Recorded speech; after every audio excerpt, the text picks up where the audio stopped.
성부와 성자 성령의 이름으로 아멘.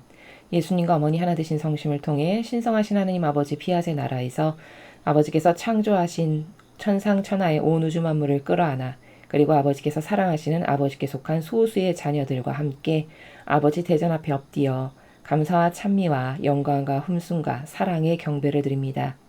또한 아버지만이 다스리셔야 하지만 모든 권한을 아버지의 이름을 빙자하여 도둑과 강도로서 갈취해서 하느님이 다스리셔야 할 권리를 감히 역겨운 인간이 꿰어차고 앉아 신의 행세를 하면서 모든 영혼을 속이고 있는 이 적그리스도의 모든 그 세력들, 그 정수리 위에 아버지 유황불을 쏟아 부으시어 소돔과 고모라를 멸망시키셨던 그 주님의 정의의 잣대로 어서 빨리 이 지구상에서 그 악의 세력을 뿌리 뽑아주셔서 아버지께서 친히 오시어 다스려 주시옵소서. 저희는 아버지의 다스림만을 갈망하며 진리만이 세상의 중심이 되기를 늘 염원하고 있습니다.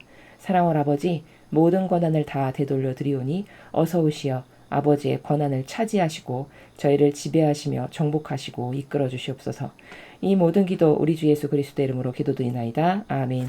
성부와 성자와 성령의 이름으로 아멘. 안녕하십니까. 하느님의 뜻성계 피아수녀입니다. 오늘은 민수기 5장에 대해서 학습할 차례가 되었습니다. 5장의 내용을 먼저 읽고 지난 시간에 우리가 어떠한 진리의 원리를 학습했는지 간단하게 복습을 하고 오늘의 내용에 대해서 말씀드리도록 하겠습니다. 민수기 5장 부정한 사람을 추방하는 법, 보상법, 아내가 간통한 것을 밝히는 절차. 부정한 사람을 추방하는 법. 주님께서 모세에게 말씀하셨다. 너는 이스라엘 백성에게 모든 문둥병 환자와 고름이 흘러나오는 사람과 시체에 닿아 부정탄 사람은 진지에서 내보내야 한다고 지시하여라. 너희는 남녀 불문하고 그런 사람은 모두 진지 밖으로 내보내야 한다. 내가 함께 머무는 진지인이 부정타지 않게 해야 한다. 이스라엘 백성들은 그 말씀대로 그런 사람들을 진지 밖으로 내보냈다. 이스라엘 백성들은 주님께서 모세에게 말씀하신 대로 하였다. 보상법. 주님께서 모세에게 말씀하셨다. 너는 이스라엘 백성에게 일러라. 남녀 불문하고 남에게 손해를 입혀 주님을 배신하는 죄를 지으면 그 죄벌을 면할 수 없다. 그런 사람은 자기가 저지른 잘못을 고백하고 손해를 입은 사람에게 본전에다 5분의 1을 더 얹어 갚아주어야 한다. 그러나 그 피해자에게 대신 손해배상을 받을 근친이 없으면 그 손해배상은 주님께 돌아가 사제의 몫이 된다. 죄 벗는 순양을 바쳐 죄 벗는 예식을 올리는 것만으론 안 된다. 이스라엘 백성이 바치는 거룩한 예물 가운데 흔들어 바치는 것은 모두 사제의 몫이다. 누구든지 거룩한 예물로 바친 것은 그의 것이 되지만 그 가운데서 사제에게 드린 것은 사제의 것이 된다. 아내가 간통한 것을 밝히는 절차. 주님께서 모세에게 말씀하셨다. 너는 이스라엘 백성에게 일러라. 네가 그들에게 전할 말은 이렇다. 누구든지 아내가 자기를 배신하고 자기 몰래 외간 남자와 잠자리를 같이하여 몸을 더럽히고 숨기고 있는데도 아무 증인이 없고 또 현장에서 붙들리지도 않았을 경우 남편이 자기 아내가 몸을 더럽혔으므로 질투심에 사로잡혀 아내를 질투하게 되거나 아내가 몸을 더럽히지 않았는데도 질투심에 사로잡혀 아내를 질투하게 되면 그 남편은 자기 아내를 사제에게 데리고 가서 아내를 위하여 보리가루 10분의 1 에바를 예물로 드려야 한다. 그것은 질투 때문에 바치는 곡식 예물이요 죄를 생각하여 고백하게 하는 곡식 예물이므로 그 위에 기름을 따르거나 향을 얹어서는 안 된다. 사제는 그 여인을 가까이 오게 하여 주님 앞에 세워라. 그리고 거룩한 물을 오지 그릇에 떠놓고 성막 바닥에 있는 먼지를 긁어서 그 물에 탄 다음 그 여인을 주님 앞에 세운 채 머리를 풀게 하여라. 그리고 나서 질투 때문에 바치는 곡식 예물 곧 죄를 고백하게 하는 곡식 예물을 여인의 두 손바닥에 들려주어라. 그리고 사제는 저주를 내려 고통을 주는 물을 손에 들고 여인에게 다음과 같이 말하며 맹세를 시켜라. 외간 남자와 한자리에 든 일이 있느냐? 네가 유부녀로서 남편을 배신하고 몸을 더럽힌 일이 있느냐? 만일 그런 일이 없다면 저주를 내려 고통을 주는 이 물이 너를 해롭게 하지 못할 것이다. 너는 유부녀로서 남편을 배신하고 몸을 더럽힌 일이 있느냐? 외간 남자와 한자리에 든 적이 있느냐? 그리고 사제는 그 여인에게 저주를 받아도 좋다는 맹세를 하게 하고 나서 이렇게 일러라. 그렇다면 주께서 너의 결례 가운데서 맹세하신 대로 너를 저주받는 본보기로 삼아 네 허벅지가 말라 비틀어지고 배가 부어오르게 하실 것이다. 저주를 내리는 이 물이 내 뱃속에 들어가면 배가 부어오르고 허벅지가 말라 비틀어질 것이다. 여인이 좋습니다, 좋습니다 하고 대답하면 사제는 그 저주를 글로 써서 그 저주를 내리는 물에 씻어라. 그리고 그 저주를 내려 고통을 주는 물을 여인에게 주어 마시게 하면 저주를 내리는 물이 그의 뱃속에 들어가서 고통을 겪게 할 것이다.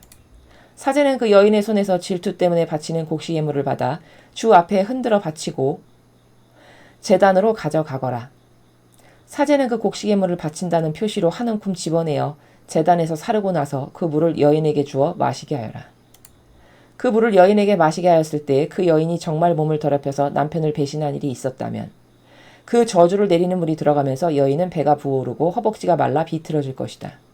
그리하여 제 결의 가운데서 저주를 받은 여인의 본보기가 되리라. 그러나 만일 그 여인이 몸을 더럽힌 일이 없어 깨끗하다면 아무런 해를 입지 않고 자식을 낳을 수 있을 것이다. 이 법은 유부녀가 남편을 배신하여 몸을 더럽혀서 남편이 질투심을 일으켰을 경우와 남편이 공연히 질투심이 생겨 아내를 질투할 경우에 적용하는 법이다. 남편이 아내를 주님 앞에 내세우면 사제는 이 모든 법에 따라 그 여인을 다스려야 한다. 어쨌든 남편에겐 죄가 없고 아내에게 죄가 있으면 아내가 그 책임을 져야 한다. 주님의 말씀입니다. 하느님 감사합니다. 여러분 어떤 마음이 드십니까? 오늘 지금 본문을 읽고 참 무시무시하다 이런 생각 드시지 않으십니까? 하느님의 법은 이러한 겁니다. 제가 이제 본론을 말하면 하염없이 길어질 것 같아서 먼저 이제 지난 시간의 내용에 대해서 간단하게 학습을 하고 오늘의 내용에 대해서 본격적으로 말씀을 드리겠습니다. 우리가 지난 시간 4장에서 무엇을 배웠냐면은 레위 지파 각 갈래에게 하느님께서 맡기신 직책에 대해서 학습했습니다. 근데 이제 가문이 커지면은 그 후손이 많아지죠. 그러니까 레위 지파도 뭐 무슨 후손 이렇게 각각의 파가 그 이제 후손의 갈래들이 생겼죠. 근데 이제 그 갈래들 하나하나마다 아버지는 너는 성전과 관련해서 천막을 돌보고 뭐 그걸 잘 이어붙이고 천막에 이동을 하면은 그걸 걷었다가 다시 얼른 원래대로 복귀하고 이런 것만은 너네 지파가 맡고 너는 뭐 기둥이라든지 널빤지라든지 가로다지를 만드는 일에 동원되는 그런 지파 이렇게 소소하게 성전과 관련된 것을 레위 지파들에게 다 업무 분담을 해주시죠. 그렇죠? 쉽게 말하면 업무 분장을 하는 거죠. 근데 문제는 그 후손의 지파가 수천 명이라는 거죠. 한 파만 해도 한 그 후손의 갈래만 해도 몇천 명 이랬던 것을 우리가 이제 지난 시간에 학습을 하였습니다. 근데 그럼 그렇게 많은 수천 명의 인원이 하느님과 관련된 일을 하는데 동원이 되고 거기에 다 각자 아무리 작은 거라도 소임을 하나씩 맡아서 이렇게 하는 거구나 라는 것을 우리가 지난 시간에 보았는데 그렇다면 아버지는 도대체 왜 이런 질서를 세우셨을까라는 거예요. 그 질서에 숨겨져 있는 원리는 뭘까를 우리가 발견해야 되는 거죠. 자, 그것은 지난 시간에 배웠다시피 하느님은 아버지의 모든 자식들로부터, 즉 자녀들로부터 사랑받기를 원하신다는 거예요. 부모의 마음은 이런 겁니다. 그리고 그거는 당연한 부모의 권리예요. 그래서 우리가 명절 때 되면 시골에 내려가면 할머니, 할아버지가 그렇게 좋아하시죠.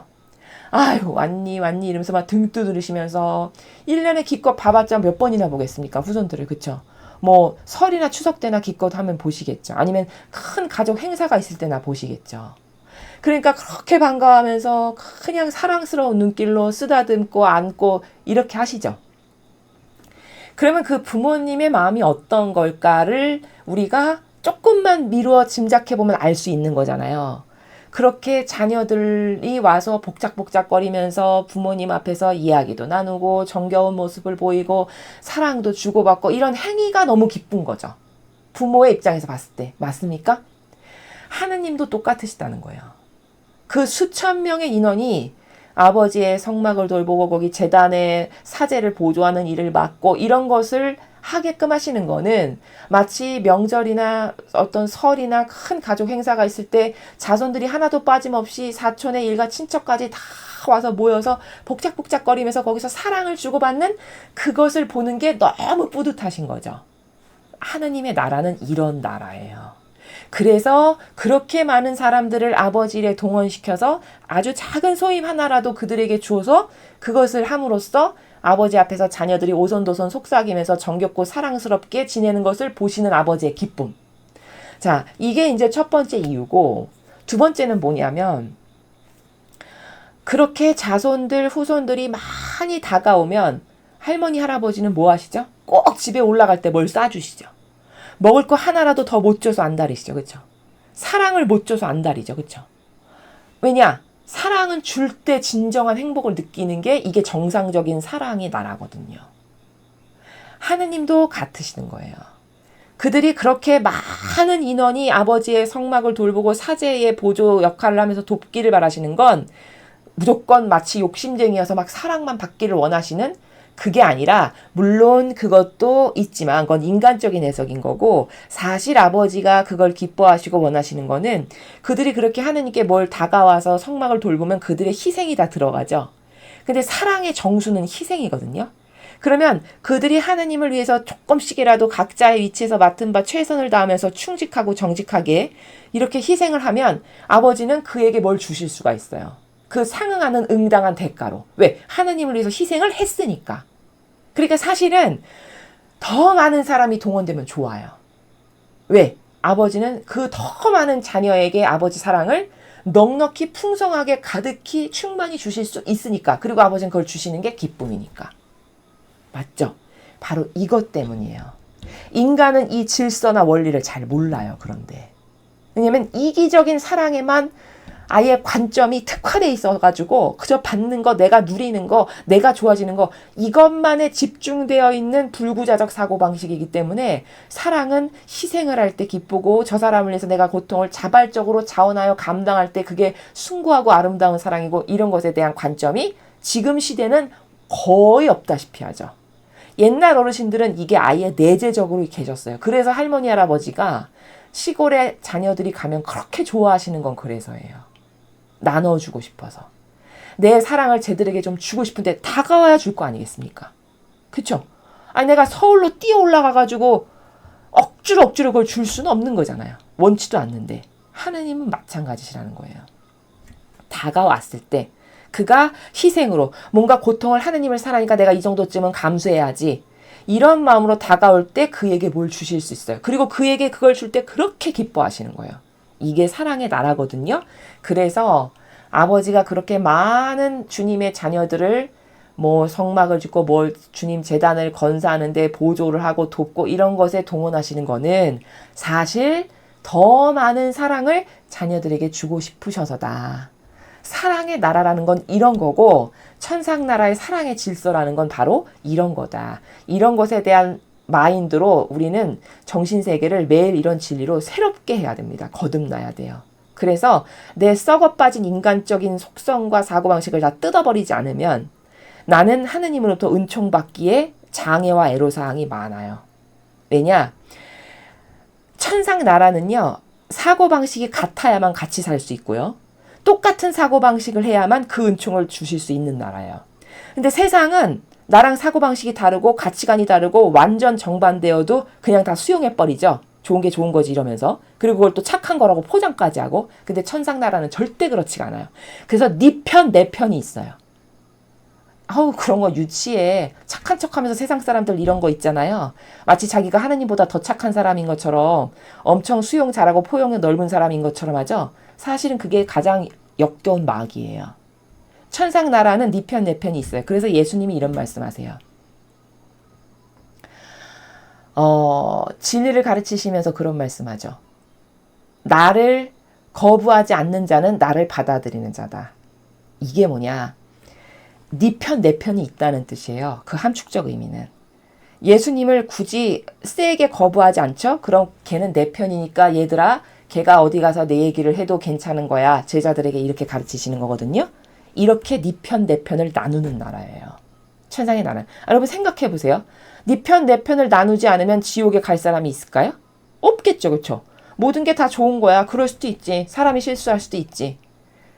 이러면서 마귀를 다 수용하라라는 게 이 카발과 적그리스도 빨갱이들의 공통점이거든요. 그렇게 해서 자기들을 수용하라 이거예요. 착한 척하면서 선이 뭔지를 다 왜곡시키고 굴절시켜서. 근데 여러분, 하느님의 나라는 그렇지가 않다니까요. 만약에 그런 식이죠. 그럼 지옥은 없어야 돼요. 맞죠? 좋은 게 좋은 거지. 사람이 실수할 수도 있지. 다 그런 거 아니야? 이러면 지옥이 왜 있나요? 다 받아들이고 포용해야지. 맞습니까? 근데 엄연히 존재하잖아요. 심지어 연옥도 있잖아요. 그럼 이걸 철저하게 칼같이 나누는 나라죠. 천상의 나라는. 근데 이 나누는 걸 하지 말라라고 문화적으로, 종교적으로, 그리고 정치적으로 온갖 군대에서 사람의 사고방식을 병들게 하는 게 이게 카발이고요. 이게 적그리스도고 이게 빨갱이들이에요.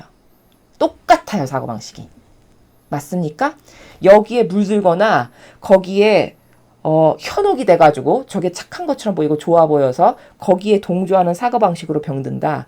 이러면 천상나라에 가긴 다 틀린 거다라는 겁니다. 왜냐?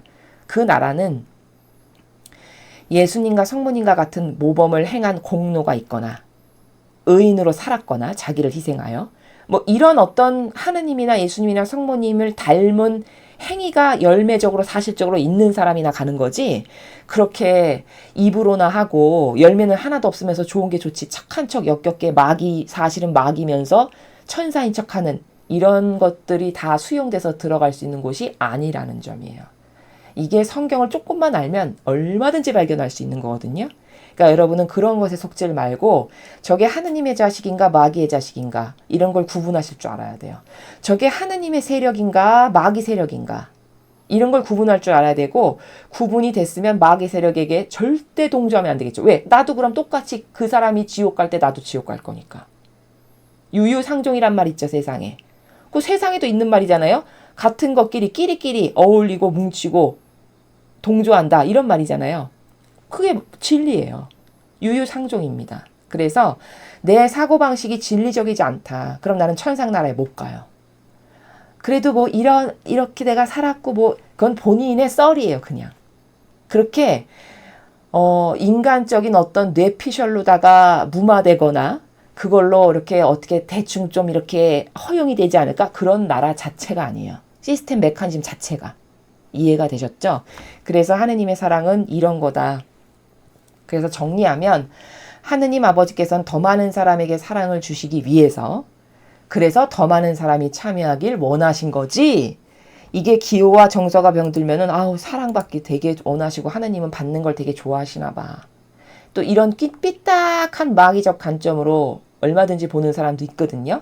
그런 게 아니다. 그 본인의 수준에서나 그렇게 저급하게 생각하는 거지 아버지는 더 많은 걸 자녀들에게 못 주셔서 안달이고 주는 것이 더 없는 기쁨이다. 그럼 조금이라도 더 많이 주려면 더 그가 가까이 다가와야 되겠죠. 그가 하느님을 위해서 요만큼이라도 희생을 하면 그 희생한 것에 대한 사랑과 은총을 주실 수 있죠. 그러니까 더 많은 사람이 참여하길 원하신 거다. 사랑의 나라는 이런 거다. 이 메커니즘이 나의 정신세계가 되게 하지 않으면 나는 불행해진다. 나는 하느님하고는 천상의 나라하고는 아무 상관없는 사람이 되는 거다. 자, 이것이 핵심이 되는 키포인트입니다. 자, 오늘 굉장히 신랄한 나라를 말씀하셨어요. 사실은요. 아주 신랄하고 뭐랄까 노골적으로 거의 표현을 하신 부분인데 세 챕터로 나뉘어져 있거든요. 첫 번째는 부정한 사람을 추방하는 법이에요. 자, 이 첫 번째 챕터에서 알아야 될 중요한 관점 하나. 이건 뭐냐면 하느님은 부정한 것과 그렇지 않은 것을 가르신다는 거예요. 제가 좀 전에 말한 것과 똑같은 원리예요. 하느님은 네 편, 내 편을 가르세요. 맞습니까? 여기도 부정한 사람과 정한 사람을 골라서 분리시키세요. 근데 이 로마 가톨릭의 적그리스도와 빨갱이의 공통점이 뭐냐? 마귀를 끊어 안으라고 충동질해요. 맞죠? 그걸 착한 거라고 속여요, 인간을. 절대 그런 거 아니에요. 그러면 이런 의문이 생길 수 있어요. 근데 예수님은 7번씩 77번이라도 너의 형제를 용서하라고 하셨는데 그럼 이거는 상충되는 거 아닌가? 그렇게 자비롭고 너그럽고 다 용서하고 사랑하라고 예수님은 가르치셨잖아? 이제 이런 의문이 들 수 있어요. 훌륭한 질문이고 훌륭한 의문이에요. 자, 근데 거기에 그럼 도대체 하느님은 이렇게 네 편, 내 편, 부정한 것과 정한 것을 갈라서 분리시키거나 심하면 죽여버리기도 하시죠. 이 앞에서 우리 배웠잖아요. 근데 예수님은 후시대에 오셔서 너의 형제를 7번씩 77번이라도 용서해라. 그럼 이거는 상충되고 모순적인 거 아니에요? 이런 생각을 하기 쉬워요. 자, 거기 어떤 비밀이 숨겨 있는 거냐. 예수님이 누구에게 그렇게 용서하라고 말씀하신 거예요? 베드로 사도에게. 그 사도에게 말씀하신 거예요. 그 챕터에 잘 보면. 그러면 그 베드로 사도에게 너가 용서해라라고 말씀하신 그 대상은요, 거기 쓰여져 있지 않지만 앞뒤 전후 문맥과 내포적인 뜻을 보면 뉘앙스로 알 수 있는데 누구냐? 베드로 사도와 함께 사도의 길을 걸어가는 그 12명의 사도들 있죠. 즉 나랑 같은 길을 가는데 거기서 의견 충돌이 있는 그런 사람들 가운데에서 불미스러운 일이 있고 다툼이 있으면 용서해라라는 뜻이에요. 그럼 이건 뭐냐? 이런 거예요. 지향이 같아 나랑. 저 사람도 하느님을 진리만을 믿고 따르고 하느님을 올바로 섬기는 사람이고 진리를 위해서는 목숨도 내놓는 그런 올바른 의지가 있는 사람이야. 나도 그런 사람이야. 근데 인간이다 보니까 부족한 것이 다 있잖아요. 인성적으로. 그러다 보니까 가끔 싸우고 의견 충돌이 나. 그러면 그럴 때 그 사람의 부족함을 네가 한계로 받아들여서 그를 용서하고 수용해야 돼. 이런 말씀이에요. 그거를 마귀 짓이나 하는 바리사의 율법학자를 네가 용서하고 수용해야 돼. 이런 뜻이 아니라고요. 이해되셨죠? 그럼 이제 충돌 안 나죠. 대전제는 이거예요. 대원리는 뭐냐? 네 편과 내 편을 가른다. 하느님은. 정한 것과 부정한 것을 분리시켜서 심지어 부정한 걸 죽이기도 하세요. 여기도 오늘 보세요. 모든 문둥병 환자와 고름이 흘러나온 사람과 시체에다 부정탄 사람은 진지에서 내보내래요. 그러면 요 적그리스도와 빨갱이가 요 2절에서 교묘하게 어떻게 충동질하는지 아세요? 어머, 너무 모질다. 어떻게 사람이 이렇게 아파가지고 지금 병까지 얻었는데 그렇게까지 해? 이건 착한 게 아니야. 요렇게 속삭여요, 마귀가. 그러면 이 진리 모르죠? 그럼 100이면 100명 다 속아요. 그러네. 너무 야박하다. 이렇게 이제 이런 식으로 사람의 감성을 충동질하는 게 마귀 수법이에요. 자, 그 다음에 너희는 남녀 불문하고 그런 사람은 모두 진지 밖으로 내보내야 한다. 내가 함께 머무는 진지이니 부정 타지 않게 해야 한다. 이렇게 말씀하시죠. 자, 하느님은 이렇게 가르시는 거예요. 그럼 이건 못됐고 자비가 없고 몰인정한 게 아니에요. 하느님보다 사랑 더 많은 인간 있나요? 없어요.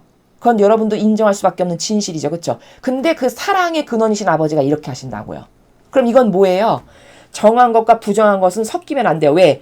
이 부정한 것이 이 정한 것에게 악을 퍼뜨리는 씨앗을 뿌립니다. 그럼 이 전체를 썩고 병들게 하겠죠. 그러니까 조금일 때 얼른 뛰어서 진지 밖으로 해서 거기서 뭐 치료를 하든지 어떻게 해결을 해야 되는 거지.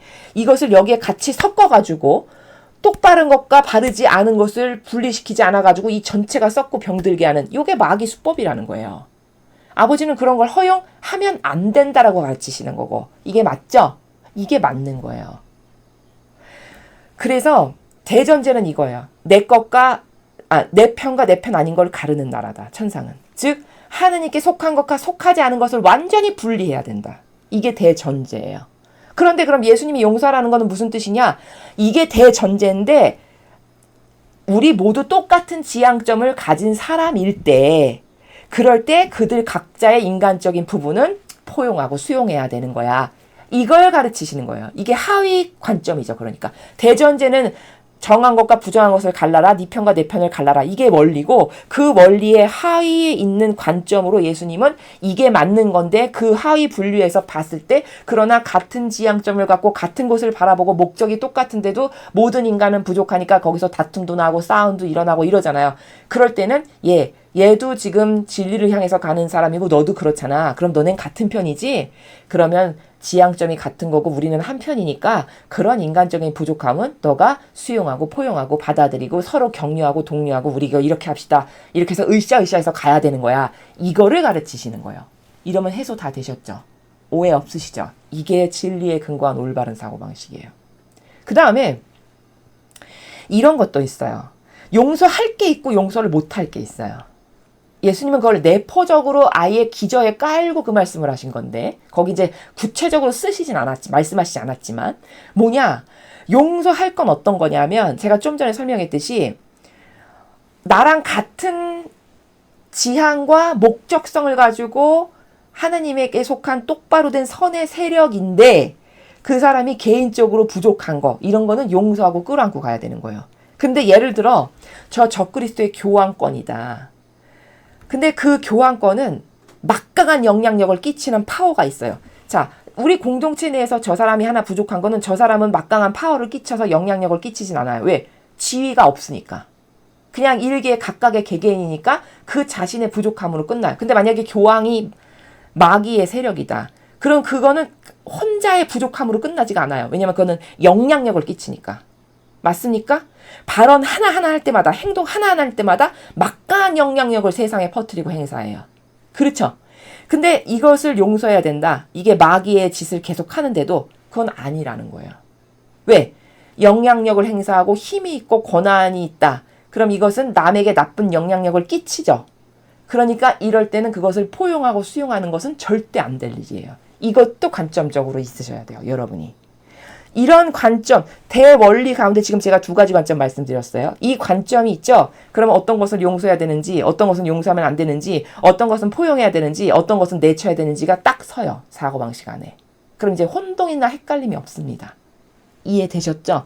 이거 무지무지 중요한 거예요.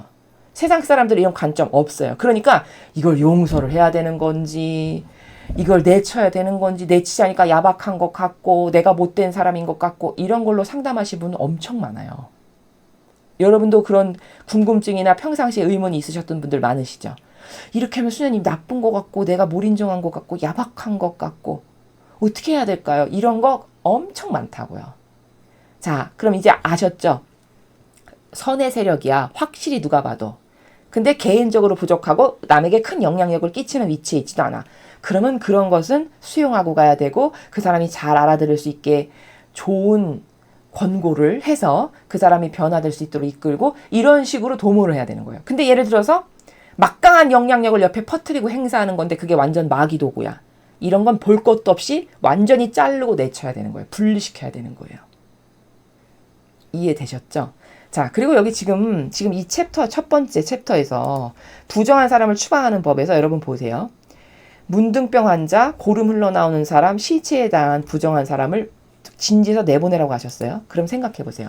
여러분, 이거는 단지 육신에 관한 것만 말한 걸까요? 그렇지 않아요.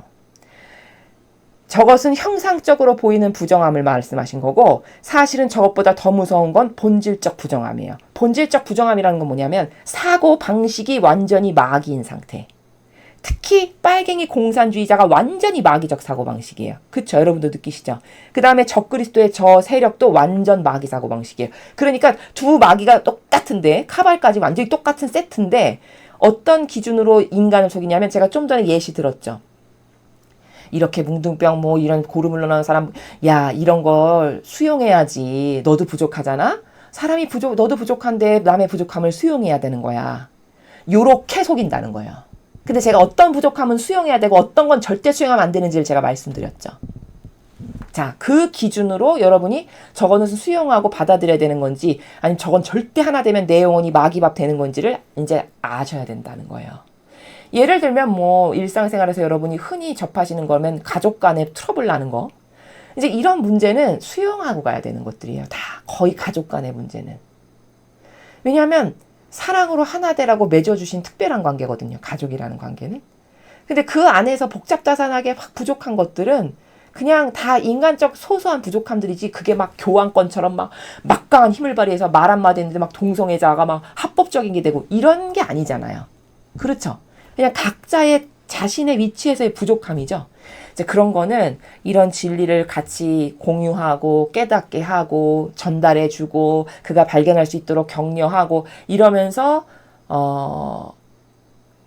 소위 말해서 그 사람을 정신세계와 사고방식을 자꾸 교정시켜주는 거죠. 좋게 좋게. 인내심을 가지고. 이렇게 하면서 수용하고 가야 될 관계는 거의 가족 간의 관계.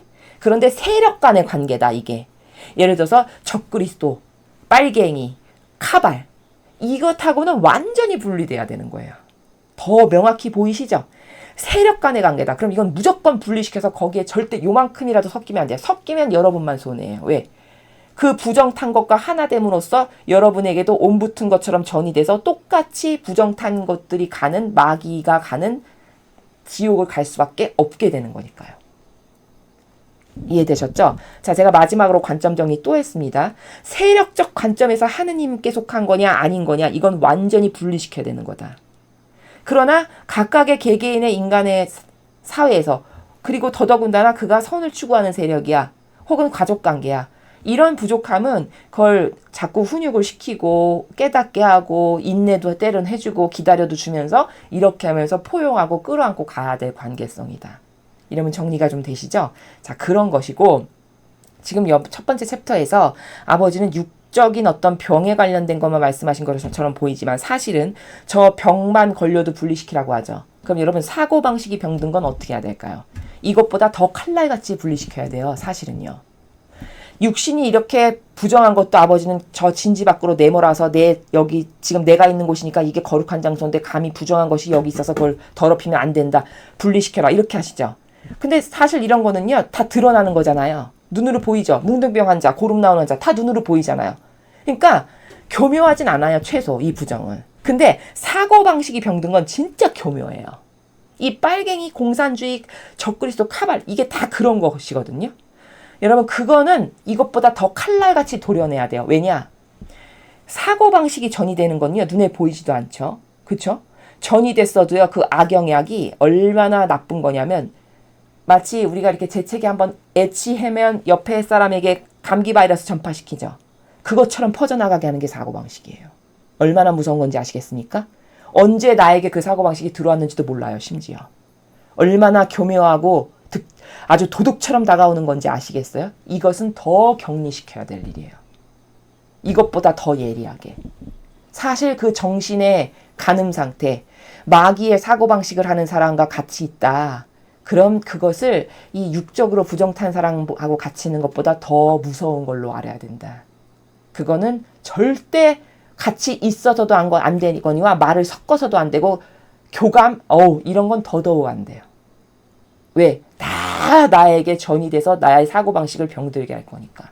여러분 사고방식이 물드는 거는요. 순식간이에요. 그것이 얼마나 무서운지를 예수님은 성경에서 이렇게 말씀하셨어요. 네가 지나가는 여자를 몸매도 멋있고 훌륭하고 굉장히 소위 말해서 매력적인 여자야. 그래서 이렇게 한번 훑어봤어. 그럼 넌 가늠한 거다. 이렇게 말씀하셨거든요. 바로 그게 사고방식이 전이 되는 과정을 그렇게 말씀하신 거예요. 그 메커니즘적 프로세스를. 이해되시죠? 한 번 바라봤는데 그게 마귀가 지금 순식간에 0.1초 만에 들어왔다는 얘기잖아요. 너는 가늠했다라는 게. 사고방식은 그렇게 전이 되는 거거든요. 얼마나 무서운 건지 아시겠습니까? 근데 그 사람이 지나가는 여자 멋있어서 한번 훑어봤다고 해서 나 지금 가늠했어. 알까요? 절대 몰라요. 아마 죽는 날까지 모를 거예요. 은총 없으면. 그러면 뽑아버릴 수도 없겠죠. 왜냐? 자기가 병든 것도 모르는데 어떻게 병원을 갑니까? 그쵸? 이 정도로 무서운 거예요. 사고방식이 전이 된다는 건요. 근데 세상에 거기 가서 아멘 알렐루야를 하고 박수를 치면서 동조하고 협력한다. 이건 얼마나 마귀가 잘 들어오겠습니까? 사고방식 안에. 마귀님 어서 들어오십시오. 저는 이렇게 활짝 열려 있습니다. 이렇게 하는 거랑 똑같은 거예요. 이해되셨죠? 자, 첫 번째 챕터 이렇게 중요한 겁니다. 그 다음 보상법을 보니까 너는 이스라엘 백성에게 일러라. 남녀 불문하고 남에게 손해를 입혀 주님을 배신하는 죄를 지으면 그 죄벌을 면할 수 없다. 그런 사람은 자기가 저지른 잘못을 고백하고 손해를 입은 사람에게 본전에다 5분의 1을 더 얹어 갚아줘야 된다. 자, 남에게 손해를 끼쳤어. 근데 그게 얼마나 막중한 죄냐면요. 여기 이렇게 말씀하시죠. 6절에. 남에게 손해를 입혀 주님을 배신하는 죄. 자, 이게 무슨 뜻이냐면 내가 신자야. 근데 남을 속여서 어떤 금전적으로 손해를 입히거나 아무튼 남에게 금전적인 해를 끼쳤어. 그럼 내가 하느님을 믿는 사람인데 손해를 끼쳤으니까 그걸 하느님께 모욕을 드린 행위를 내가 한 거죠. 그래서 여기 주님을 배신하는 죄라고 말씀하시는 거예요. 그러니까 내가 하느님을 믿는 사람이야. 그럼 처신을 잘해야 된다니까요. 아버지께 모욕과 역겨움을 드리는 행위를 했다가는 일반 사람이 죄 지은 것보다 내가 가중처벌 받는 건 더 커요. 왜? 하느님께 모욕을 드렸어. 이렇게 되니까요. 이해되십니까? 왜 어르신들 이런 말 하시죠? 할머니 할아버지들이 옛날에 그런 거 교육 많이 하셨는데 네가 밖에 나가서 처신을 잘하고 다녀야 된다. 네가 처신 잘못하자니 그럼 엄마 아빠 욕먹히는 거야. 이런 말 들어보셨어요? 옛날에 할머니 할아버지들은 이런 생활교육을 많이 하셨거든요. 네가 어른답지 못하게 성숙하지 못하게 하느님을 믿는 사람답지 못하게 처신을 이상하게 하고 다니지 그럼 너희 부모 얼굴에 먹칠하는 거란다. 이런 말씀을 하셨다고요. 지금 같은 나라죠. 그렇죠? 내가 신자고 하느님을 믿는 사람인데 남에게 금전적인 손해를 입히거나 사기를 치거나 뭐 이런 걸 했어. 그랬으면 그건 하느님께 모욕을 드린 게 되는 거예요. 하느님 얼굴에 욕보이게 한 거죠. 지금 그거를 6절에서 말씀하신 거고요. 그렇게 했으니까 너는 본전에다가 5분의 1을 더 얹어서 갚아라. 왜? 하느님께 모욕 드린 걸 갚아야죠. 하느님 망신시킨 걸 갚아야 된다 이 말이에요. 그러니까 100만 원을 껐어. 그럼 5분의 1이면 얼마예요? 20만 원인가요? 120만 원을 갚아야 된다는 거죠. 이해되시죠? 자, 그렇게 되는 거고요. 그러나 그 피해자에게 대신 손해배상을 받을 근친이 없으면 그 손해배상은 주님께 돌아가 사제의 몫이 된다. 자, 이게 무슨 뜻이냐면 내가 A라는 사람에게 금전적 피해를 끼쳤어. 그래서 손해배상을 해야 되겠어. 근데 손해배상을 하려고 보니까 그 피해자가 뭐 예를 들면 극단적인 예를 들면 사고를 당해서 죽었어. 그러면 그 손해배상을 그 사람이 죽었다고 해서 안 하는 게 아니라 끝나는 게 아니라 여기 근친이라고 나오죠. 근친에게라도 손해배상을 하라는 거예요. 예를 들면 뭐 부모, 형제, 뭐 일가, 친척, 사촌 뭐 이게 근친이죠. 그렇죠? 그 근친에게라도 너는 갚아라. 이 정도로 하느님의 법은 엄격해요. 보통 사람은 만약에 그 사람이 어떤 불의의 사고를 당해서 죽었어. 그럼 잘됐다. 안 갚아도 되네. 아마 이렇게 얄팍할 거거든요. 근데 하느님의 법은 절대 그렇지가 않고 네가 피해자에게 손해를 배상을 해야 되는데 만약에 없어. 그러면 너는 사촌, 친척, 일가, 친척에게라도 해야 돼. 이런 말씀이고요. 근데 만약에 근친마저도 없어. 부모, 형제, 사촌, 일가, 친척도 다 아무리 찾아봐도 없어. 그럴 땐 어떻게 되냐? 그걸로 끝났다고 훌루랄라 좋아할 게 아니라 그 금액을 가져와서 사제에게 바쳐라 이 말이에요. 사제의 몫이 된다가 그 말입니다. 이해가 되셨죠? 그러니까 피해당한 사람을 예를 들어서 찾을 수가 없을 때 근친을 찾아서 물어주고 만약에 근친도 없어. 그러면 그건 사제에게 물어내라. 사제에게 물어냈으면 하느님께 물어낸 걸로 너가 나에게 물어낸 걸로 내가 받으니까 이런 말씀이에요. 메커니즘의 질서가 이렇게 되는 거예요. 이해되셨죠? 그냥 죄버는 순양을 바쳐서 죄버는 예식을 올리는 것만으로는 안 돼. 얄팍하게 양 한 마리 가져와서 바치면서 아유 아버지 저 누구누구에게 손에 끼쳤는데 잘못했습니다. 끝! 하고 입 씻었어. 이러면 안 된다는 거예요. 너가 실제적으로 갚아내야 돼. 실제적으로 네가 그걸 떠안아야 고통을 떠안아야 너가 배상을 똑바로 한 게 돼. 이런 말입니다. 제가 그래서 누누이 말씀드리죠. 하늘나라는 이렇게 입으로만 한다. 뭐 희생이나 고통이 들어가지 않았는데도 하느님을 사랑한다. 그게 왜 정당성이 없냐면 8절을 보세요. 여기를 보면 알 수 있죠. 심지어 당사자를 못 찾고 근친도 없으면 보통 인간 같으면 나는 할 도리 다 했어. 찾아봐도 없었어. 이럴 거거든요. 근데 없어. 끝까지 못 찾았어. 그럼 너는 사제에게라도 바쳐. 얼마나 정확해요. 이런 나라가 천상의 나라라는 걸 잘 아셔야 돼요. 예외 뭐 대강 봐주는 거 그런 건 세상에나 있는 거예요. 그리고 저렇게 퍼펙트하니까 마음에 들어야 돼요. 저 정도로 퍼펙트한 나라니까 나는 저런 아버지께 인정을 받았다면 너무너무 기쁘다. 저런 아버지께서 나를 이렇게 단지하셨다면 그래 다 받아들여야지. 이렇게 되는 거죠. 그렇죠? 저 정도로 퍼펙트하니까. 자, 이런 거고요. 그 다음에 이스라엘 백성이 바치는 거룩한 예물 가운데 흔들어 바치는 것은 모두 사제의 몫이다. 사제의 권리를 이렇게 챙겨주셨다는 걸 여기서도 알 수 있고요. 누구든지 거룩한 예물로 바친 것은 그의 것이 되지만 그 가운데서 사제에게 드린 것은 사제의 것이 된다. 자, 10절이 무슨 말일까요? 이런 거예요. 예를 들어서 신자들이 봉헌을 했어요.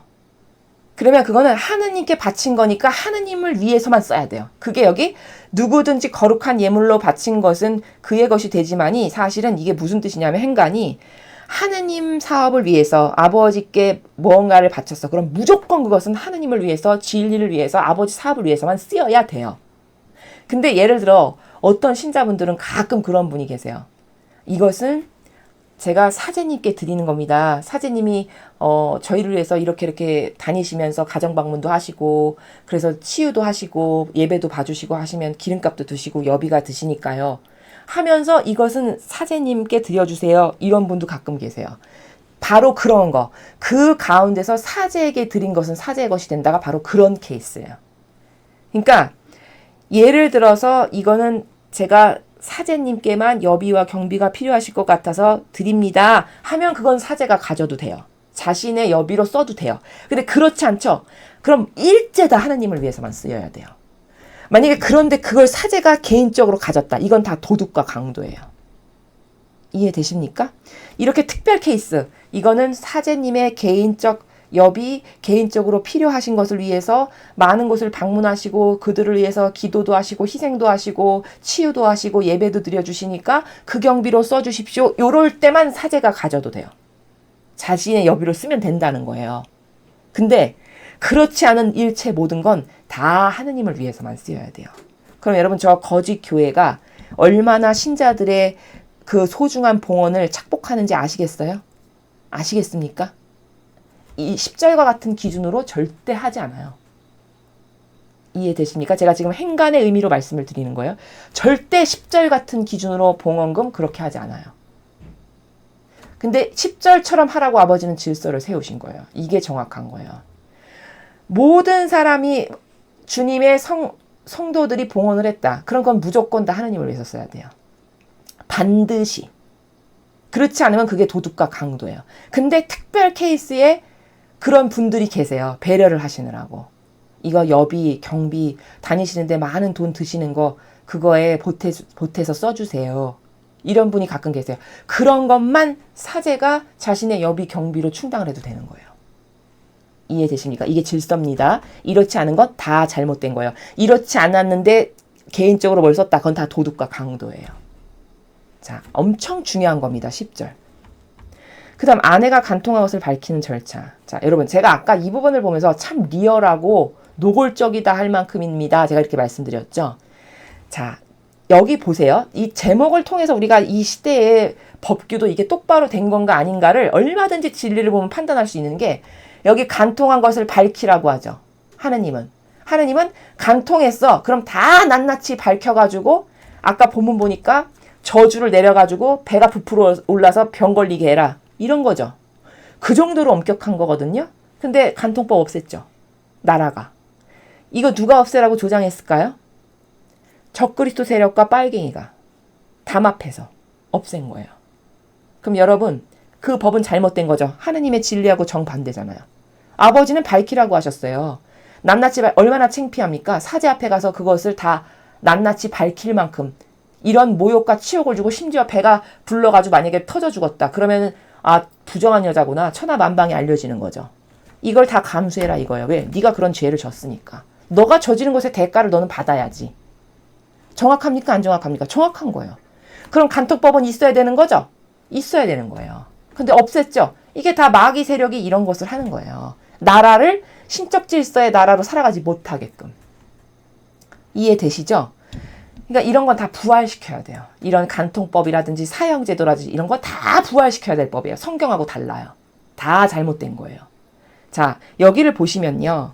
아까 본문을 읽으셨지만 사랑이라는 건요. 굉장히 민감한 주제인데, 사랑이라는 거는요. 부부간의 사랑만이 신성한 거예요. 그 관계성에서. 특히 남녀 간의 관계에서. 왜냐? 그거는 합법적인 관계니까요. 그렇죠? 즉, 부부간의 사랑의 관계는 신성한 거다. 그거는 합법적인 거고 하느님 앞에서 약속한 거니까. 근데 그 이외에 남녀 간의 그런 사랑의 관계, 이건 다 역겹고 추잡한 거예요. 이해되십니까? 즉, 부부간의 사랑의 관계는 굉장히 신성한 거고 아름다운 거고 소중한 거예요. 근데 그 신성한 것이 본연의 위치에서 벗어났죠. 그러니까 본연의 위치에서 벗어났다는 건 다 각자 간통하고 바람피고 이런 것이죠. 그게 본연의 위치에서 벗어난 거죠. 이러면 다 추잡하고 부정하고 아주 추하고 더러운 것이 되는 거예요. 그 순간. 사랑은 원래 소중하고 아름답고 신성한 것이되 질서에서 벗어나면 이렇게 된다라는 걸 반드시 알아야 돼요. 그리고 젊은 사람들이 이런 것에 대해서 관점이 없거든요. 그래서 요즘에 아주 문란하죠. 특히 청소년들을 여러분이 자녀로 두고 계시다. 반드시 이런 거 가르쳐 주셔야 돼요. 이게 성경에 이렇게 나오는 거거든. 사랑이라는 건 이런 거야. 너가 이런 걸 알고 사랑을 해야 되는 거고 그 관계성을 이런 걸 똑바로 알고 지킬 걸 지켜야 되는 거야. 이런 걸 어려서부터 가르쳐 보세요. 문란할 수가 없죠. 맞죠? 자, 이렇게 중요한 거예요. 자, 그래서 성모님은 마라나타 메시지에서 옛날에 그런 메시지를 하셨어요. 말씀하셨어요. 요즘 사람들이 사랑이라고 소위 말하는 거, 이런 거 흥미 위주의 오락인 경우가 많다. 이렇게 노골적으로 말씀하셨어요. 그리고 그 흥미 위주의 오락이면 다 죄다. 이해 가시죠? 흥미 위주의 오락 얼마나 정확한 표현입니까? 요즘 사람들이 다 흥미 위주의 오락으로 사랑을 하죠. 그렇지 않습니까? 그쵸? 이거 다 죄예요. 그리고 부정한 거라는 거예요. 그러면 그 부정한 짓을 내가 저질렀어. 그러면 그 부정한 것이 겉으로 육으로 드러나지 않는다라고 해서 내 영혼에게 해악을 끼칠 수 없는 거냐? 아니요. 겉으로 드러나는 것보다 더 무서운 건 제가 아까도 말씀드렸죠. 내적인 거, 본질적인 거, 사고방식 이런 게 더 무서운 거예요. 그리고 그런 것이 죽고 나면 낱낱이 다 드러날 겁니다. 요만큼 작은 거 하나도. 이해되셨죠? 자, 이런 건데 여기 보면은 뭐 내용은 그렇게 어렵지 않았습니다. 너는 이스라엘 백성에게 일러라. 네가 그들에게 전할 말은 이렇다. 누구든지 아내가 자기를 배신하고 자기 몰래 외간 남자와 잠자리를 같이 하여 몸을 더럽히고 숨기고 있는데도 아무 증인이 없고 이런 경우 요새 많잖아요. 또 현장에서 붙들리지도 않았어. 남편이 자기 아내가 몸을 더럽혔으므로 질투심에 사로잡혀 아내를 질투하게 되거나 아내가 몸을 더럽히지 않았는데도 질투심에 사로잡혀 아내를 질투하게 되면 그러니까 두 가지 케이스라는 거예요. 내 아내가 뭔가 이상해. 요즘 들어서 낌새가. 근데 그거를 그냥 심증으로만 갖고 있을 수도 있고 오해를 해서 그럴 수도 있잖아요. 실제적인데 심증으로 내 촉이 그래. 이런 경우도 있고 사실은 그렇지 않은데 뭐 어떤 경우에는 의처증이 있어서 그렇게 심하게 하는 경우도 있겠죠. 두 가지 케이스가 있다라는 걸 지금 14절에서 말씀하시는 거예요. 자, 그러면은 그 남편은 자기 아내를 사제에게 데리고 가래요. 그래서 아내를 위해서 보리가루 10분의 1에바를 예물로 드리래요. 그럼 왜 드리는 거냐? 질투 때문에 바치는 곡식 예물이라는 거예요. 죄를 생각하여 고백하게 하는 곡식 예물이므로 그 위에 기름을 따르거나 향을 얹어서는 안 된다. 자, 이게 제가 이런 의구심을 갖고 있는데 그게 진실일지 아닐지 하느님은 다 아시죠. 마음의 그림자를 아시니까. 자, 그것에 상응하는 예물로 드립니다. 근데 이게 좋은 걸로 드리는 게 아니니까 향을 얹거나 기름을 따르자는 말하라 라는 거죠. 이게 좋은 일로 하는 게 아니니까. 자, 그런데 사제는 그 여인을 가까이 오게 하여 주님 앞에 세워라. 그리고 거룩한 물을 오지 그릇에 떠넣고 성막 바닥에 있는 먼지를 긁어서 물에 탄 다음에 그 여인을 주님 앞에 세운 채 머리를 풀어라. 죄인이다 이거죠. 머리를 풀라는 건. 옛날에 조선시대 그렇게 하죠. 상투 다 풀어했잖아요. 그리고 나서 질투 때문에 바치는 곡식 예물, 곧 죄를 고백하게 하는 곡식 예물을 여인의 두 손바닥에 들려줘라. 자, 남편이 그 가져온 곡식 예물. 자, 이것을 가지고 이 여자가 죄를 고백할 수 있는 예물로 축복합니다. 이렇게 해서 이제 그 여인에게 주라는 거예요. 그리고 사제는 저주를 내려 고통을 주는 물을 손에 들고 아까 왜 오지 그릇에다가 물을 담고 바닥에 있는 먼지를 털어넣었죠. 거기다가 자, 이 물을 저주를 내립니다. 자, 이 여자가 죄가 있으면 이 물을 먹고 배가 부풀어 오고 복수가 차고 이렇게 표징으로 주십시오. 근데 만약에 이 여자가 억울해. 죄가 없어. 그러면 암을 드러나지 않게 해주십시오. 이렇게 축성하라는 거죠. 자, 그걸 들고 여인에게 다음과 같이 말하며 맹세를 시켜라. 외간 남자와 한자리에 든 일이 있느냐? 네가 유부녀로서 남편을 배신하고 몸을 더럽힌 일이 있느냐? 만일 그런 일이 없다면 저주를 내려 고통을 주는 이 물이 너를 해롭게 하지 못할 것이다. 그렇죠? 정직하고 깨끗해. 그러면 그 물이 들어가도 너는 아무 피해도 안 입게 될 거야. 이런 말이죠. 너는 유부녀로서 남편을 배신하고 몸을 더럽힌 일이 있느냐? 외간 남자 한자리에 든 적이 있느냐? 그리고 사제는 그 여인에게 저주를 받아도 좋다는 맹세를 하게 하고 나서 이렇게 일러라. 그렇다면 주께서 너의 결의 가운데서 맹세하신 대로 너를 저주하는 본보기로 삼아 네 허벅지가 말라 비틀어지고 배가 부오르게 하실 것이다. 여러분, 하느님은 부정하죠. 그러면 이런 벌을 내리시는 분이에요. 근데 그 부정한 것을 축복해주고 하나 되라. 동성애자랑 축복해주고 넌 그것도 다 포용해야 되고 다 끌어안아야 되는 거야. 네가 그리스도인이라면. 너는 안 그러면 사랑이 없는 거야. 말이 됩니까? 21절, 20절 앞에 있었던 보상법이나 부정한 것을 대하시는 하느님의 나라하고는 완전 다르죠. 그러면서 너는 만약에 그거 거절하지 그러면 안 착한 거야. 야, 이게 마귀가요. 이렇게 교묘한 거예요. 근데 만약에 여러분처럼 진리 못 배웠죠? 그러면 안 착하다라는 거에 일단 기가 솔깃해요. 그런가? 그래, 하느님은 자비하시고 사랑이랬어. 이제 이것밖에 아는 게 없거든요. 성경을 배우질 않아가지고 하느님은 사랑이랬어. 사랑은 또 엄청 강조하잖아요. 마귀의 특징이 뭐냐? 사랑을 엄청 강조해요. 그런 거 여러분 아십니까? 엄청 사랑, 뭐 포용, 하나 되는 거, 뭐 수용해야 되고 이런 거 엄청 강조해요. 그럼 본인이 진짜 그렇게 사냐? 아니요, 본인은 그렇게 안 살아요. 코스프레만 해요. 그런 척. 그리고 남에게 그게 사랑이라고 오도하고 왜곡시키고 혼동을 유발해. 그래서 그렇지 않으면 넌 나쁜 거고 너는 사랑이 없는 거고 넌 자비가 없는 거야. 이렇게 매도시켜요. 이게 마귀의 계략이에요. 이제 낱낱이 아시겠죠? 근데 여기 보세요. 부정탄 여자, 이 나라는 간통법도 없애버렸어요. 마귀가 힘써가지고. 근데 부정탄 여자 허벅지 말라 비틀어지고 배가 부어로서 죽게 하신다는 거예요. 그것도 그냥 곱게 죽지 않고 사제와 만방 앞에서 이 여자는 이렇게 부정한 여자입니다. 다 낱낱이 밝혀서 부끄럽게 이렇게 없게 한 다음에. 그럼 하느님하고 완전 다르죠. 그 마귀의 세력이 지금 말하는 것하고는. 이게 진리예요. 이게 진리입니다.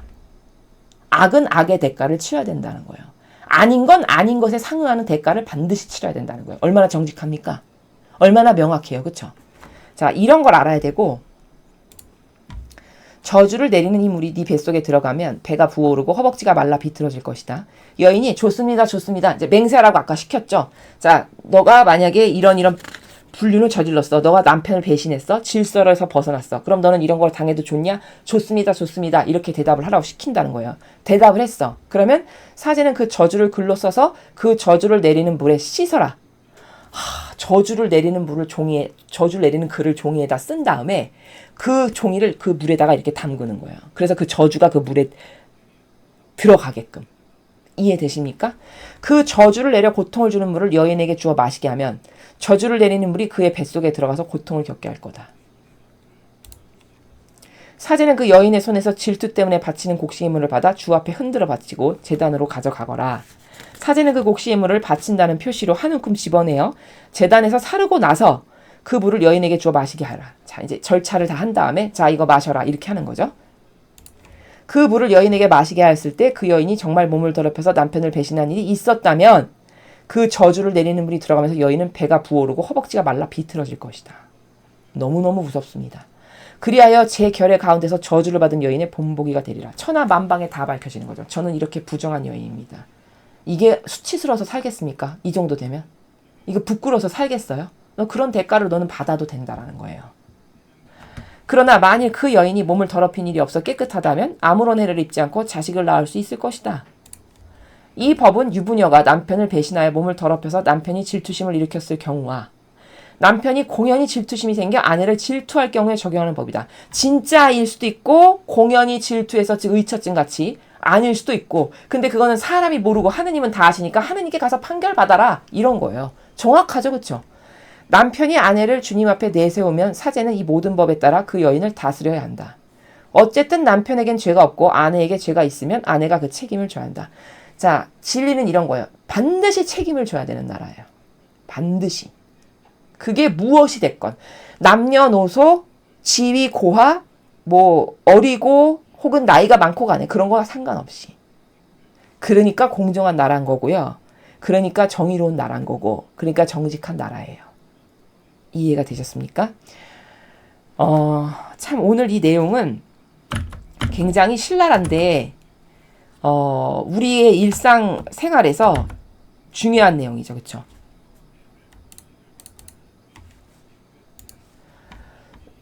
굉장히 지금 우리가 살아가는 현대사회에서도 중요한 내용이고 여러분이 오늘 배운 것 중에서 가장 중요한 거는 어떤 건 용서해야 되고 어떤 것은 도대체 용서를 하면 안 되고 하느님처럼 내쳐야 되고 이런 기준이 뭘까에 대해서 제가 서론에 자세히 말씀드렸어요. 굉장히 중요해요. 마지막 시대 그런 관점 없죠? 그럼 다 속아요. 이거 굉장히 중요한 관점이라고 강조해서 말씀드립니다. 그 다음에 이제 후반에 뭐 간통에 대한 거, 그 다음에 보상법이라는 거 이런 거 공통점이 뭐냐면 너는 반드시 네가 뭔가를 잘못해서 그럼 그 상응하는 대가를 치러라. 이게 하늘나라예요. 근데 이 세상은 상응하는 대가를 치러라라는 걸 자꾸 허물어요. 마귀가. 그쵸? 그리고 그것을 안 하는 게 마치 착하고 자애롭고 너그러운 사람인 것처럼 포장을 해요. 마귀가. 이렇게 해서 사람에게 질서의식을 허물어버리고 질서를 안 지켜도 되는 인간이 되게끔 하는 거예요. 이러면 하느님하고 멀어지는 거거든요. 그러니까 마귀가 하는 건 우리가 하느님하고 멀어지고 하느님하고 정반대 사고방식이라고 마귀적 사고방식을 해서 우리가 지옥에 가게끔 하는 게 마귀 목표란 말이에요. 그러니까 자꾸 질서의식을 허물고 올바른 것을 올바르지 않게 보게 하고 경계를 아주 교묘하게 혼합시키고 이렇게 해서 어떤 게 진짜인지 가짜인지 구별 못하게 이렇게 하면 어떻게 될까요? 어리석고 배우지를 못하면 점점 마귀적 사고방식을 하게 되겠죠. 우리가. 이렇게 해서 지옥을 가게 되는 거거든요. 그래서 여러분이 오늘 배운 이 챕터는 굉장히 그런 면에서 중요해요. 아, 도대체 하나님의 질서가 뭐고 어떤 건 용서해야 되고 어떤 건 절대 용서하면 안 되고가 있다. 그리고 자기가 무슨 죄를 졌어. 반드시 상응하는 대가를 너는 치러라. 그게 정직한 거다. 하느님의 나라는 이렇다. 내가 그 마인드가 아니야. 그것과 달라. 그럼 나는 지금 마귀에게 점령당한 상태예요. 얼른 회개하고 뉘우치고 하느님 앞에 진정성으로 다가가서 아버지 잘못했습니다. 죄송합니다. 저를 불쌍히 여기시어 사고방식을 예수님과 성모님의 사고방식으로 바꿔주세요. 이것을 끊임없이 해야 됩니다. 그렇지 않고는 달라질 방법 없어요. 여러분, 사고방식 바꿀 수 있나요? 세상에서 그래서 오죽하면은 사람은 고쳐 쓰는 거 아니야. 이런 말 하죠. 그게 사고방식을 못 고친다는 말을 그렇게 빗대서 하는 거거든요. 근데 사고방식은요, 하느님은 고쳐주세요. 하느님만이 고치실 수 있는 게 사고방식이에요. 그러면 어떤 영혼을 고쳐주실까요? 똑바로 반영하고 상응관계를 잘하고 정직하고 인정할 거 인정하고 이렇게 하느님께 반영 똑바로 하는 사람. 근데 그 사람이 갈망해. 그럼 그 사람의 사고방식은 바꿔주세요. 제가 포인트 또 말씀드렸어요. 마지막에. 하느님은 안 되는 게 없기 때문에 뭔가 바르다. 하느님 보시기에 마음에 든다. 올바르다. 그러면 그 영혼의 그 반향 그 한 것만큼 상응하는 걸 항상 주시는 게 하느님의 나라예요. 그래서 정직한 나라예요. 공짜가 없어서. 자, 제가 이렇게 힌트를 드렸으니까 여러분이 열심히 노력하셔서 열심히 갈망하고 열심히 희생하고 회개하고 뉘우치고 배상보속하고 이런 다양한 노력들을 아버지 앞에 하고 온전한 하느님께 똑바로 된 반향을 하는 영혼으로 다 되돌려서 여러분이 원하는 갈망하는 것을 아버지가 주실 수밖에 없는 이런 여러분들이 되셨으면 좋겠습니다. 자, 이상으로 민수기 5장 해설 강의를 마치겠습니다. 감사합니다.